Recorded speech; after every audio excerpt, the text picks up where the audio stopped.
Professor से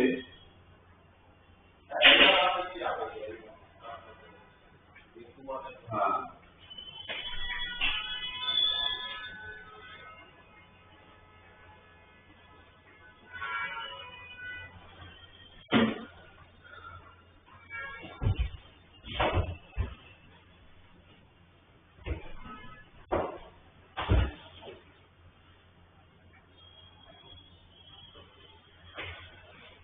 very good evening everyone. आज वापस हेवी रेनफॉल की वजह से हमारा क्लास नहीं हो पाया है। राइट, तीसरा चौथा क्लास हमारा मिस हो रहा है की वजह से।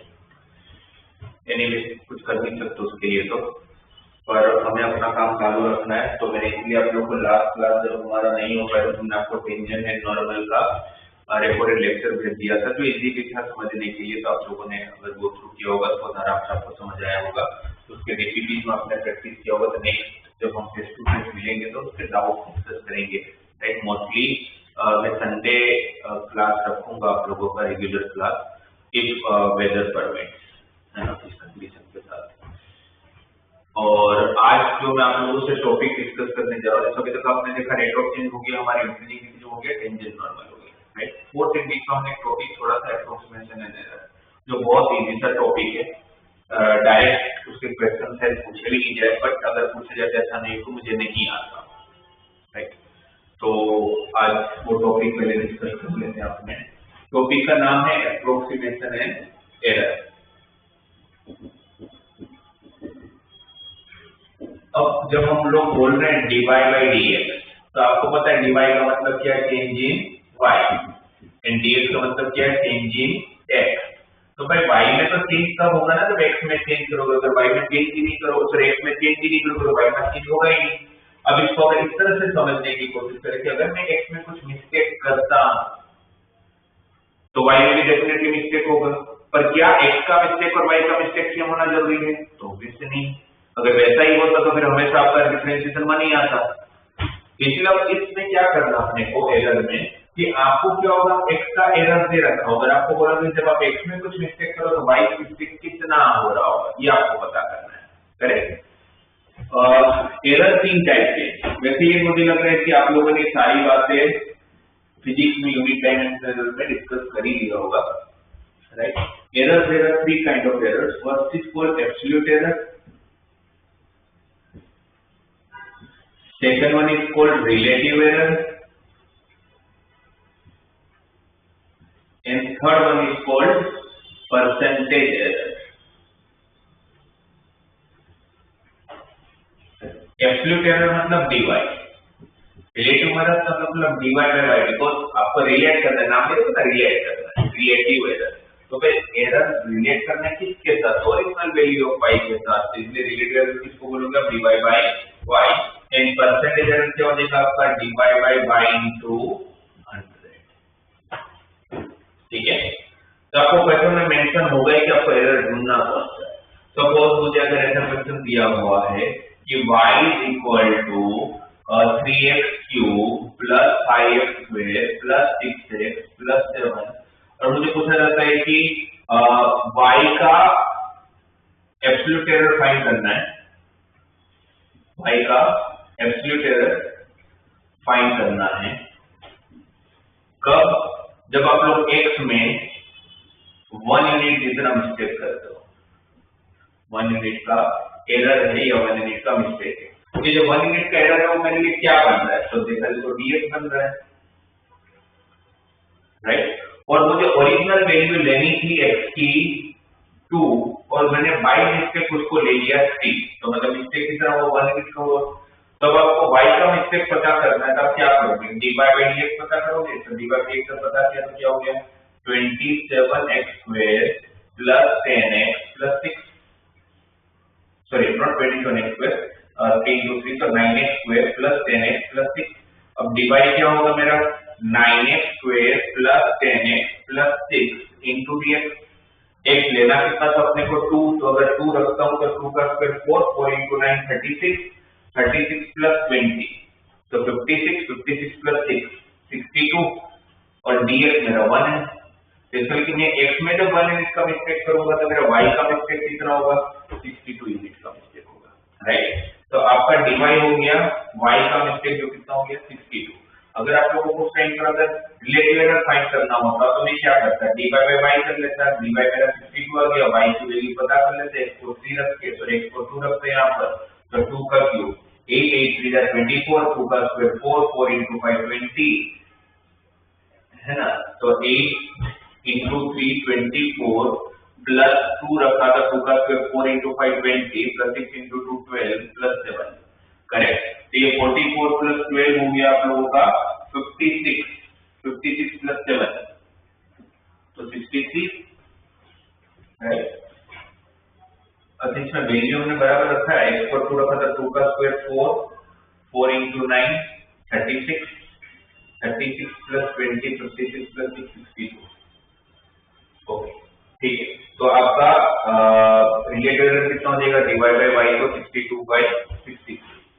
अब उसी को अगर मुझे परसेंटेज एरर फाइंड करना हो तो मैं क्या करता, डिवाइड बाय वाई into 100 कर लेता, तो 62 बाय 63 into 100 जो करता, और जो मेरा आंसर बनता वो मेरा परसेंटेज एरर हो जाता, सही है, राइट। तो बेसिकली ऐसे क्वेश्चंस में क्या होगा कि आपको कोई पर्टिकुलर वेरिएबल का एरर बताया दिया होगा कि भाई इतना एरर आ रहा है, तो फिर आप लोगों को किसी पर्टिकुलर वैल्यू का एरर फाइंड करना होगा, राइट।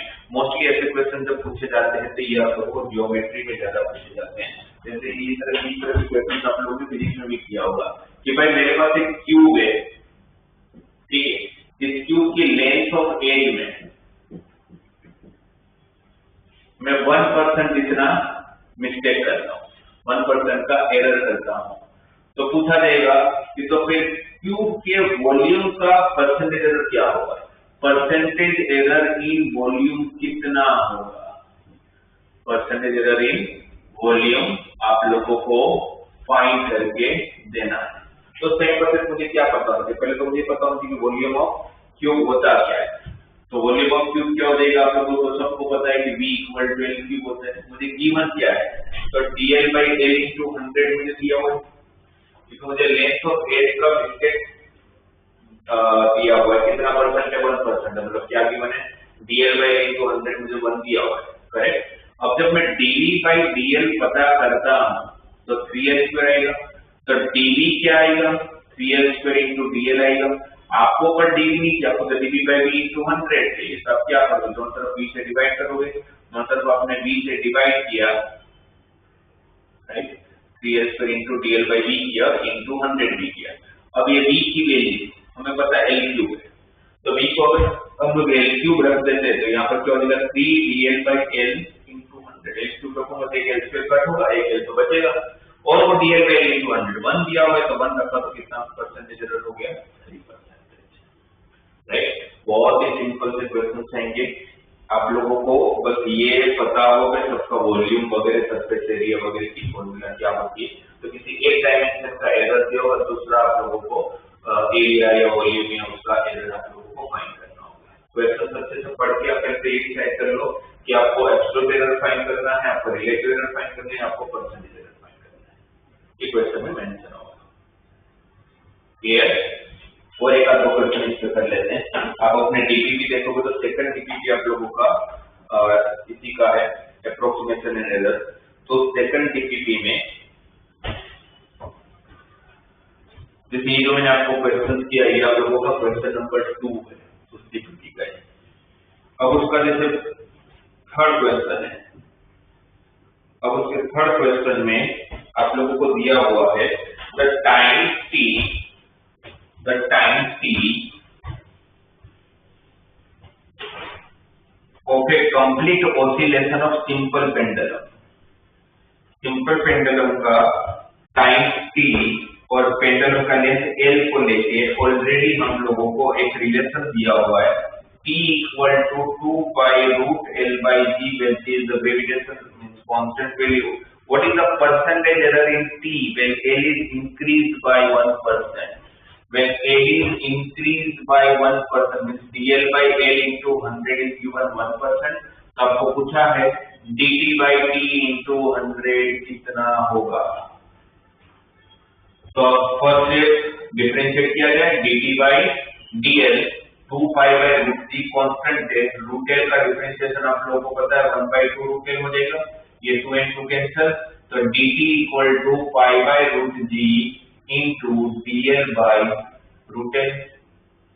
पर आप लोगों को dt नहीं ढूंढना है, आपको dt बाई t इंटू 100 ढूंढना है, तो dt by t into 100 t से डिवाइड कर लेते हैं, 100 से मल्टीप्लाई कर लेते हैं, pi by root g into root l into dl divided by t, और t कौन है मेरा 2 pi by root l by g into 100, तो रूट जी और रूट जी तो कट गया, पाई और पाई कट गया, तो क्या बचा dl by 2l root l into root l हो जाएगा इंटू 100, और ये dl बाई इंटू 100 की वैल्यू आपको दिया हुआ है 1, तो 1 रखूंगा तो 1/2%। जब आप लोगों का लेंथ में 1% जितना इंक्रीमेंट होगा तो टाइम में 0.5 मतलब 1/2% जितना इंक्रीमेंट होने वाला है। क्लियर? तो इसी तरह के क्वेश्चन है। अब इसका जब फर्स्ट क्वेश्चन देखोगे तो फर्स्ट क्वेश्चन में क्या दिया हुआ है, a circular metal plate expands under heating so that its radius increases by 2%. Radius increases by 2%. dr by into 100 is given to. Find the approximate increase in the area of plate if the radius of the plate before heating is 10 centimeter. Find the approximate increase in the area of plate if the radius of the plate before heating is 10 centimeter. तो आप लोगों को approximate increase in the area of plate पता करना है, correct? Find the approximate increase in the area of the plate पता करना है अपने को, dA by A, find the approximate increase in the area of plate पता करना है, मतलब आप लोगों को परसेंटेज से कोई लेना देना नहीं है, आप लोग को सिर्फ ये पता करना है कि dA कितना होगा, है ना? Find the approximate increase in the area of plate if the radius of the plate before heating is 10. dA का पता करना है जब आप लोगों का रेडियस कितना होगा 10 सेंटीमीटर होगा। ओके, तो area of circular plate is what, pi r square. तो अगर मैं dA बाई dr करता हूं तो कितना देगा 2 पाई आर, सही है ना? तो dA कितना है आपका 2 पाई आर इंटू dr, dA कितना है 2 पाई आर इंटू dr। अगर r में अगर वैसे देखा जाए तो 1% जितना 2% जितना इंक्रीमेंट हुआ, तो अगर 10 का अगर 2% अगर कर लो तो न्यू रेडियस जो होगा वो कितना देगा 12, है ना? 10 का 2% का अगर इंक्रीमेंट अगर देखा जाए तो 10 का 2% कितना देगा 2 यूनिट, सही है ना? तो अगर ये 2 यूनिट अगर 10 का 2% है तो 10 इंटू 2 डिवाइडेड बाई 100, तो आप लोगों का 1/5 हो जाएगा, है ना? इंक्रीमेंट अगर ये पता करूं कि dr कितना हुआ तो भाई 2% इंक्रीज हुआ, तो 2% किसका इंक्रीज हुआ, तो 2% इंक्रीज हुआ 10 का, तो 2/100 ऑफ 10 हो जाएगा, ठीक है ना? तो 1/5 इतना इंक्रीमेंट होगा। एक काम करते हैं, r मुझे रखना था कितना 10, dr रखना था मुझे 1/5, तो 5 to the 10, तो 2 into 2 pi, तो आंसर इज 4 सेंटीमीटर स्क्वायर। समझ आया? इसके अंदर मुझे dA बाई A into 100 नहीं ढूंढने की, मुझे परसेंटेज एरर पूछा ही नहीं, तो इसलिए मैंने dR बाई R into 100 को यूज नहीं किया। मैंने क्या किया भाई, नॉर्मल डिफरेंशिएट किया, मुझे सिर्फ absolute area absolute error find करना था एरिया के अंदर, या उसका चेंज फाइंड करना था, तो dR आ गया 2 पाई r into dr, r मेरा कितना है 10, r की जगह पर 10 रखा, dr कैसे पता चला, जब उन्होंने दिया था भाई 2% इंक्रीमेंट हो रहा है, किसका 2%, तो रेडियस का 2%, तो एक्चुअल रेडियस कितना था 10, तो उसका 2% पता किया तो कितना हो गया 1/5, और dr की जगह पर 1/5 रख दिया, तो मेरा आंसर आ गया 4 सेंटीमीटर स्क्वायर। एप्रोक्सीमेशन में ज्यादा हम लोगों को कुछ करना ही नहीं है, इतना ही पार्ट है आप लोगों का एप्रोक्सीमेशन का, ठीक है? सॉरी एरर का। एप्रोक्सीमेशन काफी कुछ सिमिलर ही होता है, बस एप्रोक्सीमेशन में आप लोगों को क्या होगा कि पहले से आप लोगों को कोई वैल्यू दिया होगा और उसकी एप्रोक्सीमेट वैल्यू पता करना होगा। जैसे कि मैं आपको एग्जांपल देता हूँ, अगर मुझे बोला जाए कि find the approximate value of root 26, मुझे रूट 26 की अप्रोक्सीमेट वैल्यू फाइंड करनी है। मुझे रूट 26 की अप्रोक्सीमेट वैल्यू आती नहीं है ना, पर मुझे ये आता है कि रूट 25 कितना होगा। सही है, रूट 25 कितना होगा ये हम लोगों को पता है। तो आपको ऐसे क्वेश्चन दिया जाएगा कि जो आपको नहीं आता होगा, सीधी सी बात है। तो आप क्या करोगे ऐसे क्वेश्चन में, जो आपका क्वेश्चन है ना वही आपका फंक्शन है। मुझे रूट पूछा तो मेरा फंक्शन रूट x है, और इसको मैं ट्रीट इस तरह से करूंगा कि भाई मुझे लेना था 25 बट बाय मिस्टेक मैंने ले लिया 26। मुझे लेना था 25 बट बाय मिस्टेक मैंने क्या ले लिया 26। तो इसका कि मेरा x 25 होगा और चेंज इन x मेरा 1 होगा, क्योंकि लेना 25 था आपने ले लिया 26। तो जब x में कुछ एरर कर रहे हो, x में कुछ चेंज कर रहे हो, तो y में चेंज होगा। वो चेंज कितना होगा, इसका डिफरेंशिएट कर ले तो dy by dx equal 1/2 root x। तो dy क्या हो जाएगा dx by 2 रूट x। तो dy हो गया आपका dx1, x आपका 25 का स्क्वायर रूट 5 टू द 10, तो 0.1 हुआ। बट आपको सिर्फ चेंज नहीं फाइंड करना, आपको पूरी वैल्यू फाइंड करनी। तो पूरी वैल्यू का मतलब क्या, root 26 actual value of y plus change in y। Actual value of y 25 का स्क्वायर रूट 5 डिवाइड 0.1, तो मेरी अप्रोक्सीमेट वैल्यू कितनी आ गई 5.1। ये किसका आंसर है, रूट 26 का। तो आप ये सारे काम, आपको कभी अगर ऐसे कोई कैलकुलेशन अगर एग्जाम में आ भी जाए जहां पर अप्रोक्सीमेट वैल्यू से आपको काम करना, स्पेसिफिकली ऑब्जेक्टिव क्वेश्चन जेडब्ल्यू वगैरह कोई भी एंट्रेंस एग्जाम है, तो आप डिफरेंशिएशन के हेल्प से काम कर सकते हो। जैसे अगर आप सोचो कि अगर आप लोगों को जैसे क्वेश्चन दिया हुआ 6 वाला क्वेश्चन, उसमें बोला है कि आपको f of x given है 3x square plus 5x plus 3, और मुझे पूछा जाता है f of 3.02 निकालो। तो जो नॉर्मल स्टूडेंट कैसे करेंगे इसको, इसमें एक चीज अपना 3.02 रखेंगे और फिर उसका स्क्वायर वगैरह करेंगे, इसमें टाइम लगेगा 3.02 का स्क्वायर करने, एक्चुअल कैलकुलेटर थोड़ी ना अलाउड होगा हमें। तो फिर ऐसे क्वेश्चन में कैलकुलेटर की जरूरत नहीं है, या आपको कैलकुलेशन ही करने की जरूरत है। आप इसको कैसे ट्रीट करो, आप इसको ऐसे लो ना कि भाई मुझे लेना था 3, मैंने गलती से 3.02 ले लिया, तो मेरा मिस्टेक कितना है 0.02। तो अगर dx में मिस्टेक है तो y में भी मिस्टेक होगा। तो अपने काम करते हैं, इसका डिफरेंशिएट कर लेते हैं, dy by dx आ जाएगा हमारा 6x plus 5, करेक्ट। तो dy हो जाएगा मेरा 6x plus 5 into dx, x था मेरा 3, तो 6 3 जा 18, 18 plus 5 23 into 0.02, तो 2 by 100, तो 46 by 100, तो आप लोगों का हो गया 0.46। तो x का 0.02 का एरर, y का 0.46 एरर बना रहा है, राइट। अब आपको सिर्फ एरर नहीं ढूंढना था, आपको f of 3.02 की वैल्यू फाइंड करना था। मैं तो बोल सकता हूँ actual value of f x value 3 and change in y। f of 3 की वैल्यू 3 का स्क्वायर 9, 9 into 3 27, 27 plus 15 plus 8, तो 45 plus 0.46, आप देखोगे तो आपका अप्रोक्सीमेट वैल्यू आ गया 45.46। आपको कोई 3.02 का स्क्वायर वगैरह करना ही नहीं है, आप डायरेक्टली ऐसे करिए, ठीक है ना। फिर जैसे अगर आप लोगों को बोला जाए कि find the value of suppose 1046 degree, मुझे फाइंड करना है 1046 डिग्री की वैल्यू। अब मुझे 1046 डिग्री की वैल्यू फाइंड करने पर मुझे तो आता ही नहीं 1046 डिग्री, पर मुझे 1045 डिग्री आता है।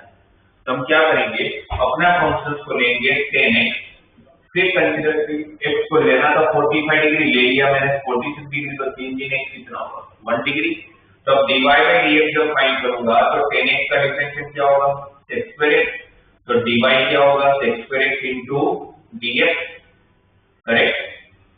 अब यहाँ पर x कितना है 45 डिग्री, तो sec 45 की वैल्यू √2 का square 2, change in x is 1 degree, पर 2 into 1 डिग्री को डायरेक्टली मल्टीप्लाई नहीं कर पाओगे, तो ये रेडियन ये डिग्री है, तो मुझे उस डिग्री को रेडियन में कन्वर्ट करना पड़ेगा। रिलेशन क्या होगा अपने पास, pi radian is equal to 180 degree, सबको पता है, तो 1 डिग्री कितना होगा पाई बाय 180 रेडियन।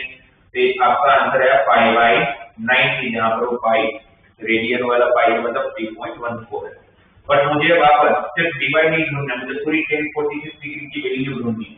तो 1046 डिग्री किसके बराबर, y plus change in y कौन है 10x, मतलब 1045 जो 1 के बराबर है, प्लस 5/90, एलसीएम ले लोगे तो 90 plus 5, तो 93.14 डिवाइड बाय 90। ये आपके tan 46 डिग्री की अप्रोक्सीमेट वैल्यू आ गई, 1 से बड़ा है और होना भी चाहिए क्योंकि tan इंक्रीजिंग फंक्शन है। तो tan 45 पे 1 आ रहा है तो tan 46 पे 1 से थोड़ी बड़ी वैल्यू मिलनी चाहिए तो मिल गई होगी। क्लियर?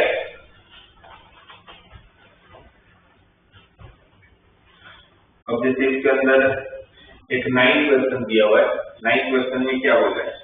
9 क्वेश्चन में बोला हुआ है कि using differential find the approximate value of log E of 10.02 and it is being given that log E of 10 is equal to 2.3026। ये आप लोगों को गिवन है। इस तरह के मैं क्वेश्चन को कैसे ट्रीट करूंगा? मैं क्वेश्चन कैसे ट्रीट करूंगा? भाई मुझे लेना था log x, मतलब मेरा फंक्शन है log x और जहां पर मुझे x को कंसीडर करना था 10, मैंने कंसीडर कर लिया 10.02, तो चेंज इन x कितना होगा? 0.02 हो गया। अब अगर मैं इसका डिफरेंशिएट करता हूं dy by dx, तो log x का डिफरेंशिएशन 1 by x, dy क्या होगा? 1 by x into dx, तो 1 by x कितना है? 10, dx कितना है? 0.02, करेक्ट?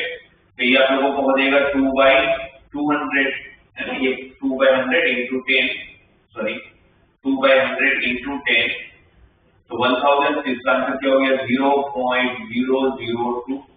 ये हुआ y का चेंज।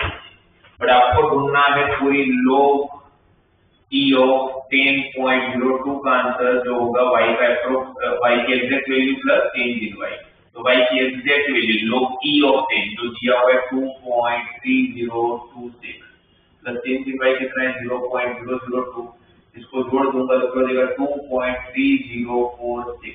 आप लोगों का log E of 10.02 का आंसर कितना देगा? 2.3046। तो आपकी डीपीपी में टोटल 10 क्वेश्चन है, उसमें से 4-5 तो मैंने बता ही दिए, है ना? बस इसका एक क्वेश्चन अच्छा है जो लास्ट वाला है, क्वेश्चन नंबर 10, वो भी मैं आप लोगों से डिस्कस कर लेता हूँ।